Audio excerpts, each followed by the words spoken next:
संभवे गुरुवे नमः, गुरु नाम गुरुवे नमः। हर हर महादेव बंधुओं, मेरा यूट्यूब चैनल शिव गुरु है में आपका स्वागत है। आज हम इस वीडियो में बात करेंगे कि 3 सूत्र जो है उस 3 सूत्र को कैसे किया जाए। पिछली वीडियो में हमने बताया 3 सूत्र के रहस्य के बारे में, 3 सूत्र आया कहाँ से, 3 सूत्र करने से क्या होता है, इस पर विशेष साहब का भी चर्चा आपने सुना। तो आज हम बात करेंगे कि 3 सूत्र कैसे किया जाए, 3 सूत्र कैसे करें। जो भी भाई बहन शिव को अपना गुरु मानते हैं उन्हें 3 सूत्र करने के लिए कहा जाता है। तो उनका सवाल यह भी होता है कि 3 सूत्र करें कैसे। तो प्रथम सूत्र है अपने गुरु से दया मांगना और कहना है कि हे शिव, आप मेरे गुरु हैं, मैं आपका शिष्य हूँ, मुझ पर दया कीजिए। इस बात को निरंतर करना है, रोज करना है। आप जितने बार हो सके इस चीज को कर सकते हैं। आप दिन भर में कभी भी किसी भी समय 24 आवर में कभी भी किसी भी समय आप अपने शिव से दया मांग सकते हैं। इस चीज को आप कर सकते हैं। इसके लिए कोई टाइम टेबल नहीं है। आप सोने से पहले भी कर सकते हैं, जागने के बाद भी कर सकते हैं, अपने बेड पे ही कर सकते हैं। अपने गुरु से दया मांगिए कि हे शिव, आप मेरे गुरु हैं, मैं आपका शिष्य हूँ, मुझ पर दया कीजिए। इस बात को निरंतर करने से आपका मन समझने लगता है कि शिव मेरे गुरु हैं और मैं उनका शिष्य हूँ। इसीलिए प्रथम सूत्र में कहा जाता है कि अपने गुरु से दया मांगिए। किसी भी कार्य को निरंतर करने से वो कार्य में सिद्धि प्राप्त होती है। इसीलिए अपने गुरु से दया मांगने के लिए कहा जाता है। और हम आप दया मांगते हैं, वैसे भी दया मांगते हैं। जो शिव शिष्य नहीं भी है वो भी महादेव से दया मांगते हैं। किसी भी संकट में होते हैं उनसे दया की याचना करते हैं। तो वहां पर लौकिक कामना के लिए दया मांगते हैं, किंतु यहाँ पर शिव मेरे गुरु हो जाए, मैं उनका शिष्य हो जाऊं, इसके लिए दया मांगी जाती है। और इसमें एक रहस्य यह भी है कि हम आप कहते हैं कि हे शिव, आप मेरे गुरु हैं। तो ये मेरा शब्द में एक जादू है। मेरा शब्द में बहुत बड़ा अर्थ छुपा है। जैसे कि मेरा आप किसे कहते हैं? मेरा घर, मेरा पैसा, मेरी पत्नी, मेरी जायदाद, जो भी है। ठीक उसी तरह शिव को भी मेरा समझना है कि हे शिव, आप मेरे गुरु हैं। जो दर्द आपको अपने पैसे के लिए होता है, जो दर्द आपके अपने परिवार के लिए होता है, जायदाद के लिए होता है, वो दर्द शिव के लिए हो। इसके लिए निरंतर कहा जाता है कि आप इस चीज को कहिए कि हे शिव, आप मेरे गुरु हैं। जैसे मेरा परिवार है, मेरा पैसा है, मेरी पत्नी है, मेरे बेटे हैं, उसी तरह आप भी मेरे हैं। उस भगवान को, उस ईश्वर को मेरा कहना है, उस ईश्वर को अपना बनाना है। वो ईश्वर मेरा हो जाए, इस भाव को जागृत करना है। जैसे कि देखिए मेरा शब्द में कितना पावर है। सपोज दैट किसी का पैसा खो गया, आपको पता चला फलाने व्यक्ति का पैसा खो गया, या घाटा लग गया, जो भी हो गया, नुकसान हो गया। आपके केवल सूचना हुआ कि हाँ फलाने व्यक्ति का पैसा खो गया। आप अब अपने मुंह से दुख प्रकट कर सकते हैं, लेकिन आपके भीतर वो दर्द पैदा नहीं होगा। किसी का 5,000 खो गया, उतना दर्द नहीं होगा जितना आपको अपना 5 रुपये खोने से होगा। वहां तो 5,000 खो गया, वो दर्द होना चाहिए, लेकिन नहीं होता। क्यों नहीं होता है? क्योंकि 5,000 उनका है ना, वो मेरा नहीं है। लेकिन जो मेरा 5 रुपया है अगर खो जाता है तो उसके लिए दर्द होता है। देखिए इससे कहते हैं मेरा जो भी हो, मेरा लिए उसके लिए दर्द हो जाए। किसी के साथ कोई घटना हो जाते हैं तो थोड़ा सा दुख जताते हैं कि फलाने बेचारा, उसके साथ ऐसा नहीं होना चाहिए, लेकिन वो दर्द नहीं होता है आपके भीतर। किंतु आपके साथ जब वही घटना घटता है तो आपके अंदर वो दर्द पैदा होता है। इसे कहते हैं मेरा।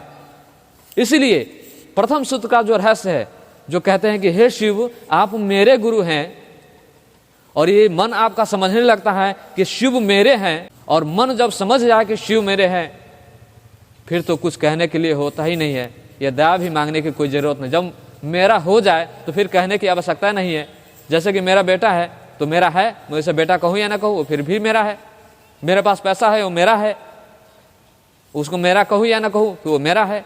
ठीक उसी तरह ये मन समझ जाता है जिस दिन कि शिव मेरे हैं, फिर तो दया मांगने की भी कोई जरूरत नहीं रह जाता है। तो इसलिए भाई बहन, जो प्रथम सूत्र है दया मांगना, अपने गुरु शिव से दया मांगना कि हे शिव, आप मेरे गुरु हैं, मैं आपका शिष्य हूँ, मुझ पर दया कीजिए। इस चीज को निरंतर करिए। जब भी मौका मिले तभी कीजिए।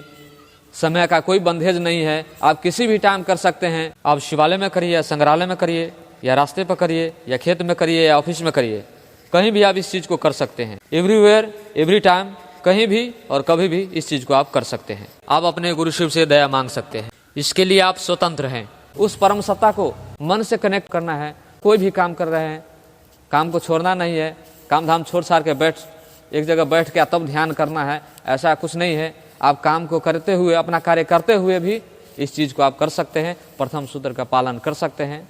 और मन ही मन तो कहना है कि हे शिव, आप मेरे गुरु हैं, मैं आपका शिष्य हूँ, मुझ पर दया कीजिए। आप इसको कभी भी कर सकते हैं। इसलिए प्रथम सूत्र अवश्य करिए, और प्रथम सूत्र करने से शिव की सानिध्य को प्राप्त होते हैं। अब चलिए दूसरा सूत्र। दूसरा सूत्र में कहा जाता है कि गुरु का चर्चा करना। तो चर्चा कैसे किया जाए? चर्चा का मूल अर्थ है कि सामने वाला व्यक्ति को शिव की ओर प्रेरित करना, इसी को चर्चा कहा गया है। शिव का चर्चा करना यानी शिव की बात करना उन लोगों से जो लोग आपकी बातों से प्रभावित होकर शिव की ओर चले, शिव के शिष्य हो जाए, ये दूसरा सूत्र में कहा गया है। जैसे कि आप मंच के माध्यम से अपनी वाणी को रखते हैं और आपके वाणी से प्रभावित होते हैं लोग, तो शिव शिष्य बनते हैं, वो भी एक माध्यम है। आप फेस टू फेस भी बात करके लोगों को शिव के शिष्य बना सकते हैं। आप जिस भी तरीके से शिव का चर्चा करते हैं, शिव की बात करते हैं, तो मानसिकता में ये होना चाहिए कि सामने वाला के दिल में शिव बैठ जाए और वो शिव के शिष्य हो जाए। ये मानसिकता होना चाहिए। यही दूसरा सूत्र है। और तीसरा सूत्र है पंचाक्षर मंत्र नमः शिवाय से अपने गुरु को प्रणाम करना। क्योंकि गुरु तो शरीर में है नहीं कि उन्हें साष्टांग दंडवत करेंगे या मुंह से कहेंगे कि प्रणाम। प्रणाम तो मुंह करेगा नहीं, प्रणाम तो मन करता है। लौकिक जगत में भी मन प्रणाम करता है। आप किसी को प्रणाम करते हैं तो क्या आपके भीतर उनके लिए सम्मान है? यदि उनके लिए आपके भीतर सम्मान है तो प्रणाम जायज है, प्रणाम का फल है। यदि आपके दिल में, यदि उनके लिए आपके भीतर सम्मान नहीं है तो फिर ये प्रणाम नहीं है। इसीलिए लौकिक जगत में भी प्रणाम तो मुंह से किया जाता है, किंतु प्रणाम, ये वास्तविक प्रणाम जो है ये मन करता है। इसीलिए मन ही मन प्रणाम कहा गया है तीसरा सूत्र में। नमः शिवाय के माध्यम से मन ही मन अपने शिव को प्रणाम करिए। आप करमाला पे भी कर सकते हैं, रुद्राक्ष के माला पे भी कर सकते हैं। और साहब श्री हरिनानंद जी कहते हैं कि सबसे बेटर होता है सांस पर प्रणाम करना। प्रणाम का एक तरीका बताया गया है कि जैसे कि सांस आता है, सांस जाता है, तो जब सांस आए तो नमः महसूस करिए और सांस निकले तो शिवाय महसूस करिए।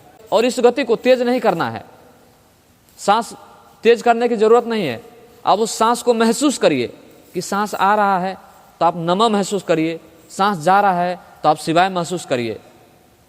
सांस ऑटोमेटिक आता है जाता है, उसको लेने की और छोड़ने की जरूरत नहीं है। आप माला पे भी करें नमः शिवाय तो आप इसी तरीके से कर सकते हैं। जैसे कि सांस भीतर आया तो नमः महसूस किए, सांस निकला तो शिवाय महसूस किए, एक दाना आप आगे बढ़ाए, एक बार हो गया।